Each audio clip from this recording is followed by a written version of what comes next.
in our own minds, we have a sense of who we are, as mentioned earlier. And we also have a sense of who we might become. If I change on this issue, I'll be like that.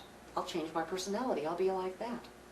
But we don't actually jump over and try it out and see how we like it, because if we did, we will have already changed on the issue, and then our allegiances within ourselves will be to some other value standard, some other belief system.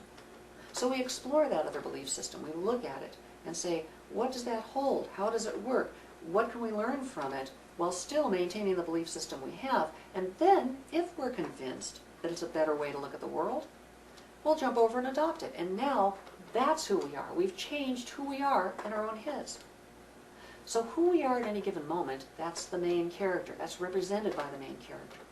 Who we might become if we alter our point of view in regard to the central issue the story is trying to explore, that requires another belief system, a different paradigm.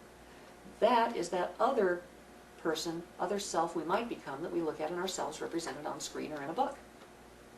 The subject of story, the personal skirmish between the two, that's when we're having it out, arguing it back and forth. From our perspective, okay, I say such and such. What would that be like? Oh, that would be like this and this. And we play devil's advocate. Obstacle character is the devil's advocate. And maybe if we change, it's good for us, and maybe it's bad. We don't know, because sometimes we change for the better and sometimes for the worse, but that's the way it works.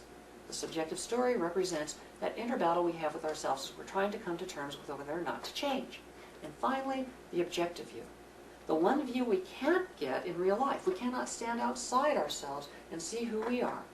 We can only look at others and get an idea of who they are from the outside, but then we don't know what's going on the inside. But stories give us all. Stories play God. Author plays God and says, not only do you get to have the main character identify with them, just like you would in your own mind, and put the story mind into your head and say, this is what it's like to be in this particular quandary. And that's what it's like to argue with myself about this other way of potentially being.